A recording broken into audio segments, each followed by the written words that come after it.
સુરેન્દ્રનગર જિલ્લાના લીંબડી તાલુકામાં જાબુ ગામમાં યુવાને ગત રોજ અમદાવાદ તેમજ તેમની સમાજના લોકો દ્વારા ઢોરમાર મારવામાં આવ્યો હતો અને ઈજાગ્રસ્ત થયા હતા. યુવકને સારવાર માટે સિવિલ હોસ્પિટલ ખાતે ખસેડવામાં આવ્યો.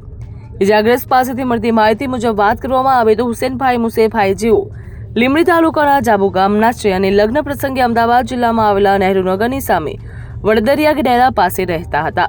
ત્યારે કાર આપતા કે નહીં આપતા ખુન્નસ થતા 3 ઉપરાંત જાબુ ગામના ઇસમો દ્વારા હુસેનભાઈ મુસેભાઈ ઉપર અપશબ્દ બોલ્યા બાદ ઢીકાપાટુનો માર મારવામાં આવ્યો હતો.